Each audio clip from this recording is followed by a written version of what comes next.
కర్ణాటకలో కాంగ్రెస్ ప్రభుత్వం పరిశ్రమలను ఆకర్షించడంలో పూర్తిగా విఫలమైందని బీజేపీ అధికార ప్రతినిధి సాధినేని యామిని శర్మ విమర్శించారు. పరిశ్రమల నమ్మకాన్ని కోల్పోయిన కర్ణాటక కాంగ్రెస్ ప్రభుత్వం ఆంధ్రప్రదేశ్ రాష్ట్రంపై అవాస్తవ ఆరోపణలు చేస్తుందని మండిపడ్డారు.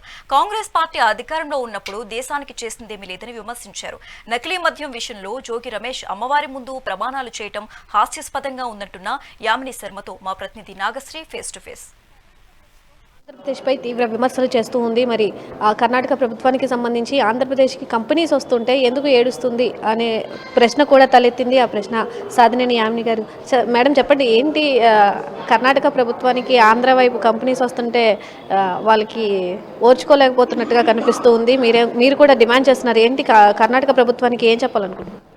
కర్ణాటక ప్రభుత్వానికి చెప్పేదేముంది, వాళ్ళు 100% కరప్షన్తో ఉన్నారు. పూర్తిగా కర్ణాటక కాంగ్రెస్ ప్రభుత్వం అక్కడ అవినీతిలో కూరుకుపోయి ఉంది. అందుకని మెల్లిమెల్లిగా ఇన్వెస్టర్స్ ఎవరైతే ఉన్నారో వస్తున్నాయి, రావట్లేదని కాదు. ఎందుకంటే ఇప్పటికీ ఆల్రెడీ ఉన్నటువంటి ఇన్ఫ్రాస్ట్రక్చర్ అనుకోండి, ఒక ఎకో సిస్టమ్ అక్కడ కూడా ఉంది. బెంగళూరు లాంటి సిటీస్లో కర్ణాటకలో ఉంది. కాబట్టి వస్తున్నప్పటికీ కూడా వాళ్ళు ఇప్పుడు గూగుల్ లాంటి కంపెనీలను లేకపోతే ఇంకా మిగతాది మొన్నటికి మొన్న వాళ్ళ ఐటీ మినిస్టర్ ఒక స్టేట్మెంట్ ఇచ్చారు.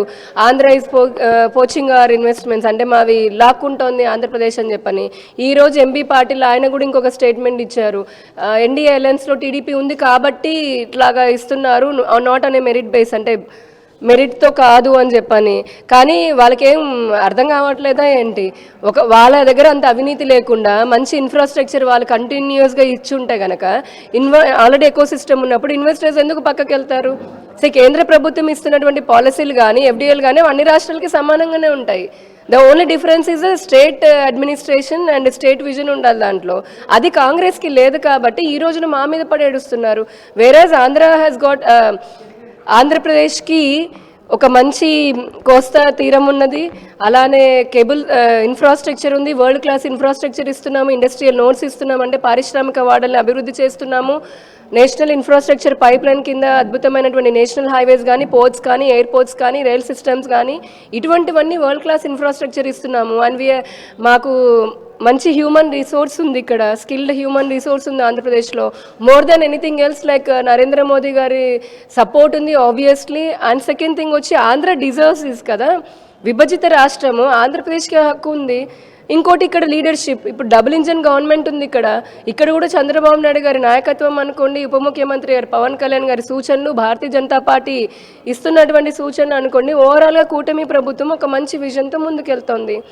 మీకు చేతనైతే ఉన్నటువంటి ఇన్ఫ్రాస్ట్రక్చర్ని ఉపయోగించుకొని, మీ స్కిల్స్ని ఉపయోగించుకొని మీరు అట్రాక్ట్ చేయండి.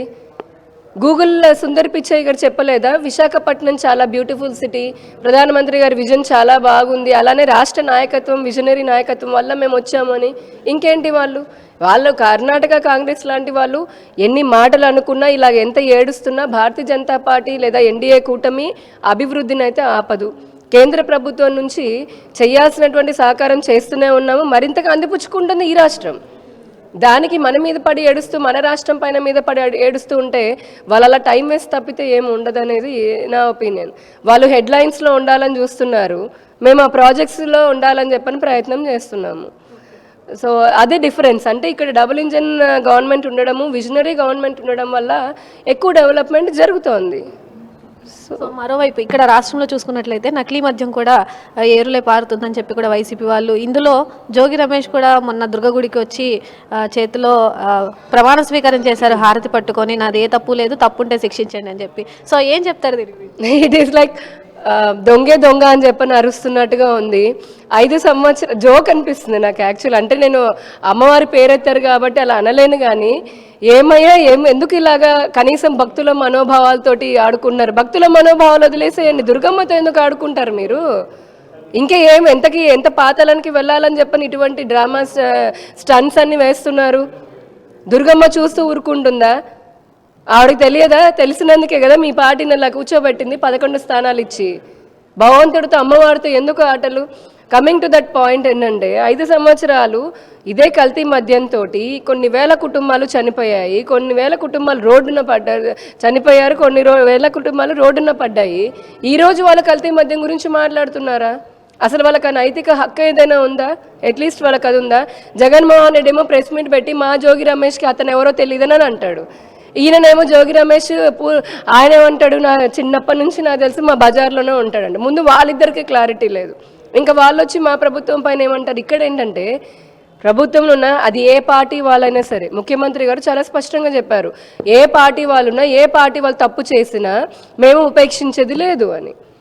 సో వాళ్ళ తప్పు బయటపడింది కాబట్టి ఇప్పుడు మళ్ళీ బురద మా ప్రభుత్వం పైన వేయాలని చెప్పని చూస్తున్నారు. ఫ్యాక్ట్స్ అయితే బయటికి వస్తాయి, దానిపైన సిట్ కూడా వర్క్ చేస్తుంది కాబట్టి తొందరలోనే ఆల్రెడీ పరువు పోగొట్టుకున్నారు Jagan and his party people. ఇప్పుడు ఇంకొంచెం కూడా మళ్ళీ ఇంకొకసారి పోగొట్టుకుంటారు.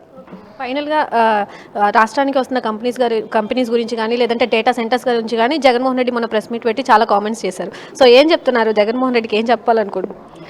పాపం జగన్మోహన్ రెడ్డి గారు ప్రెస్ మీట్ పెట్టడానికి వచ్చే ముందు ఒకటి ఆయనకి ఇచ్చినటువంటి ఎవరైతే స్క్రిప్ట్ ఇస్తారో వాళ్ళు సరిగ్గా అంటే వర్కౌట్ చేయట్లేదా అనేది అనిపిస్తుంది. లేదా కనీసం 5 సంవత్సరాలు ముఖ్యమంత్రిగా పనిచేసిన ఈ వ్యక్తి అప్పటికప్పుడైనా తెలుసుకుని మాట్లాడాలి కదా సబ్జెక్ట్ ఏంటి అనేది. ఆయన ఏదో క్రెడిట్ తీసుకుందామని తాపత్రయపడుతున్నారు. యాజ్ ఇఫ్ లైక్ చిన్నపిల్లలు కనుక నేను ఇది చేశాను, నేను బాగుందా లేదా అని చెప్పినట్టుగానే ఉంటుంది. చేసిన దానికి ప్రజలు క్రెడిట్ ఇస్తారు, ఓట్ల రూపంలో, ఎన్నికల రూపంలో, రిజల్ట్ రూపంలో. అలా చేయలేనందుకే కదా రిజల్ట్ ఇచ్చారు, ఈయనకి ఇంట్లో కూర్చోపెట్టారు. అది అయినా 2019లో అదాని ఆయన చెప్పినటువంటి దానికి వాళ్ళు శంకుస్థాపన అప్పుడు చంద్రబాబు నాయుడు గారి హయాంలో జరిగింది, అప్పటి ప్రభుత్వంలో జరిగింది. ఆ తర్వాత అదే అదానిని, ఇన్ఫోసిస్ లాంటి వాళ్ళందరినీ మళ్ళీ పునః పరిశీలించాలని చెప్పని బెదరు కొట్టి ఆపిచ్చింది ఈయనే కదా జగన్మోహన్ రెడ్డి గారు. ఇప్పుడు మళ్ళీ వచ్చి క్రెడిట్ అంటాడేంటి? ఏం మాట్లాడుతున్నారో వాళ్ళకే తెలియాలండి. ఐ థింక్ లండన్ వెళ్ళొచ్చిన తర్వాత జగన్మోహన్ రెడ్డి గారి బ్రెయిన్లో రసాయనాలు ఏదో ఎక్కువైనా పనిచేస్తుండాలి, లేదా చాలా తక్కువగా అయినా పనిచేస్తుండాలి. సో ఫైనల్గా జగన్మోహన్ రెడ్డి ఇలాంటి మాటలు మాట్లాడడం కరెక్ట్ కాదు. అలాగే నకిలీ మద్యం విషయంలో వాళ్ళ ప్రభుత్వంలో చేసిన తప్పులన్నిటిని కూడా ఇప్పుడు కూడా మళ్ళీ వాళ్ళు దుర్గమ్మతో ఆడుకుంటున్నారని కూడా సాధిని చెప్పడం జరుగుతుంది. అలాగే సిట్ దీని మీద విచారణ కూడా చేస్తుంది. సో నిజాలు నిగ్గు తేలుతాయని కూడా ఆవిడ చెప్తున్న పరిస్థితి కనిపిస్తుంది. కెమెరామెన్ ఆసిఫ్తో నాగశ్రీ, విజయవాడ, మెగా 9 టీవీ నుండి.